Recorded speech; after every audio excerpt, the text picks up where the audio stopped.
Ва куллу амри мустақир. Өте пәрменді сөйлейді Алла Тағала. Мынау аяттар негізі қарап тұрсаңыздар, қияметті сөйлегеннен кейін өте қысқа және бір өте ауыр, пәрменді мазмұнда айтылған. Өздеріңіз мысалы тыңдап көрсеңіздер, иқтарабати саа уаншаққал қамар, қысқа. Қиямет жақындады, ай жарылды.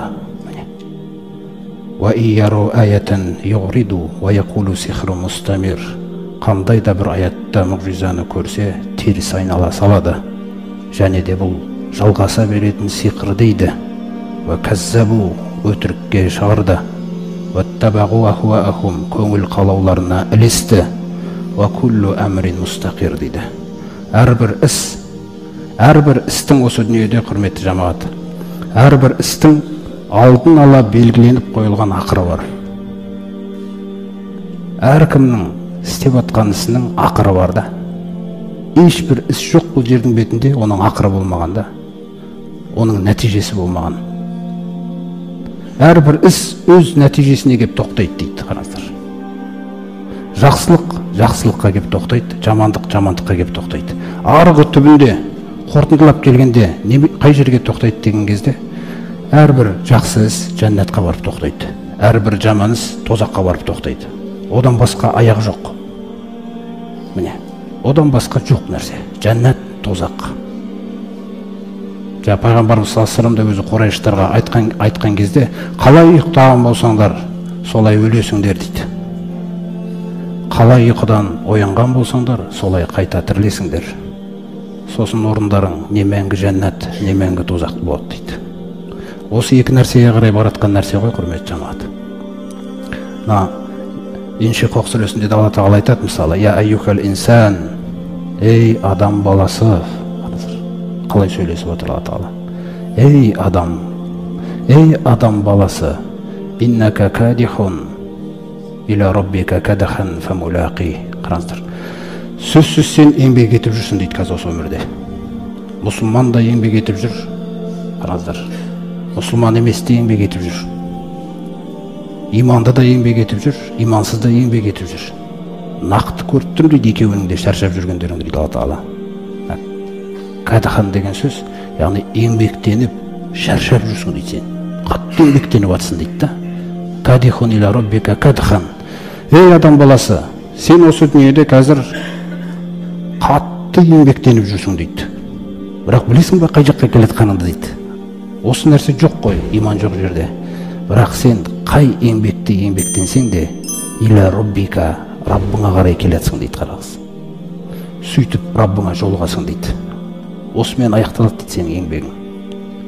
Ва анна сағияху сауфа юра, адамның еңбегі, бүкіл талабы сол күні көрінеді дейді.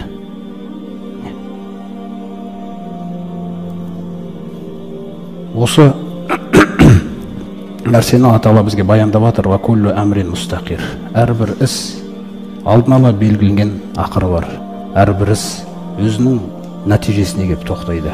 Не жәннатқа, не тозаққа тоқтайды. Сондықтан адам баласы ойлан, қай жаққа барып тоқтайын деп тұрсың сен деп жатыр да. Қай жаққа сен тоқтағалы тұрсың өзі? Бұлай жалғаса бермейді. Құрайыштарға ескертіліп жатыр да, бүйтіп пайғамбарға қарсы келе берулерің, бұл жалғаса бермейді өмір, бұл бітеді ертең. Бірақ немен бітесің сен? Немен бітесің деп жатыр да. Немен бітуіміз мүмкін біздің? Қарсыласып жатырық пайғамбарға. Тисеміз оған керек болса, тіл тигіземіз оған. Ал немен аяқталуымыз мүмкінбіз? Алла Тағала түсіндіреді. Валақад жаахум минал анба. Сөзсіз сендерге әуелгі өткен қауымдардың, әуелгі өткен кәпір қауымдардың хабарлары келіп жетіп қойды ғой дейді сендерге. Немен бітіп еді олар дейді. Олар білет немен біткен. Мысалы, олар өздері сапарда жүрген кезде, Шам елдеріне, Йемен елдеріне сапар шегіп жүрген кезде, ат қауымының құрып кеткен орындары кешегі. Луттың қауымына келген азап, Самут қауымына келген азап. Сол орындардан өтетін олар. Сол тарихтар оларда бар. Өтіп жүрген кезде тарих толық бар оларда. Осындай үшін құрып кетті ғой, ойбай, Құдай сақтасын деп өтіп кетеді. Осындайға құрыпты ғой, Құдай сақтасын деп өтіп кетеді. Қараңыздар. Өйткені Алла Тағала оларға баяндайды. وَكَمْ أَخْلَقْنَا مِنْ قَرْيَةٍ بَطِرَتْ مَعِيشَتَهَا қаншалаған буынды біз құртып жібергенбіз дейді да. Батират мағишатата деген жердің бетінде асқақтаған дейді енді. Енді қолы әр нәрсеге жеткен жердің бетінде, тек иманға жетпеген. Дүниеден енді не қаласа соған жеткен не бір буындарды, не бір ғасырларды құртып жібергенбіз дейміз. Фатилка масакинухум дейді. Қараңызшы Алла әне орындары тұр ғой, өздерің көріп жүрсіңдер ғой дейді аятта. Өздерің сапарда көріп жүрсіңдер ғой. Фатилка масакинухум. Әне аттың құрған жері, әне Самудтың құрған жері, әне Луттың қауымының құрған жері. Фәләм туска мин багдихи илля қалила. Олардан кейін ол жерде ешкім тұрмаған дейді. Пайғамбарымыз саллаллаху алейхи вассаламның өзі сахабалар мен жорықтардың кезінде өтіп баратқан кезде сол жерлерден ла тадхулу, қараңыздар, кірмеңдер о жерге. Жаңағы азап орнаған жұрт, ескі жұрт қой, азап орнаған жұрт. Кірмеңдер о жерге. Илля ва антум тафкун, тек егер жылай алатын болсаңдар, Алланың азабынан қорқып қана кіріңдер дейді. Рұқсат тек солай болады дейді. Егер жылай алмасаңдар кірмеңдер дейді. Мен қорқам, сендерге де тиіп кете ме деп бір ұшы дейді. Қараңыз, пайғамбарымыз қалай қорыққан. Анау орынның өзінен қорқып тұр ғой. Анау орынға барып біреу жыламаса, оған да сондай бір азап келіп қалама деген дәрежеде қорыққан. Қараңыз, жүрегі қандай болған да пайғамбарымыз саллаллаху алейхи вассалам. Мұсылмандарды қалай тәрбиелеген. Құр қызықтап, археология жасап кіре бермеңдер дейді о жерге. Ол ашуға ұшыраған жер ғой ол. Қаншалаған пайғамбарлар мұғжизалардың бәрін теріске шығарып, ақырында біткен жерлерде ол.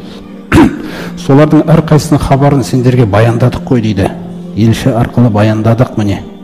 Осындай нәрсемен сендердің мына мазақтарың осы нәрсемен аяқталуы мүмкін дейді Алла Тағала. Егер тәубаға келмесеңдер. Міне сондай хабарладық деп біз сол елшілердің хабарларын сендерге. Мәфихи мустажар. Енді ананы түсінетін ақыл болса, ана хабарды естіген кезде адам кәдімгідей қорқады дейді, үрейленіп. Ойба, астағфирулла деп мысалы. Шын мәнінде қорқатын хабарларды жеткіздік дейді біз. Баяндадық сендерге Луттың қауымын қалай азаптаған мысалы. Тас жаудырған. Вал муктафиката ахва. Өткендегі ана Нәжім сүресінде де естеріңізде. Ана шектен шыққан Луттың қауымын мысалы Жибрил келіп, қанатын жерге кіргізіп, астынан қопарып алған ғой бүйтіп. Аспанға көтеріп алып төңкере салған. Сөйтіп аст үстіне кіріп кеткен да, анау ұшы бетінде қалғанда жердің. Бұлар өмір сүріп жатқан астына кіріп кеткен дейді. Сол құлап баратқан кезінде атқылаған және тастармен. Әрбір адамға белгіленген тас болған, аты жазылғанда. Самуд қауымына бір ғана айқай келген, бір періштені ата жіберіп, дауыс шығарып жіберген кезде жоқ Самуд қауымы. Қараңыздар. Өздеріңіз қараңыздар қандай жағдайлар болғанда. Сілейіп атқан дейді құр болды. Құрмағашының шіріген діңгектері секілді. Нұхтың қауымын суға батырып жіберген. Міне сол хабарлардың барлығы сендерге келді ғой дейді.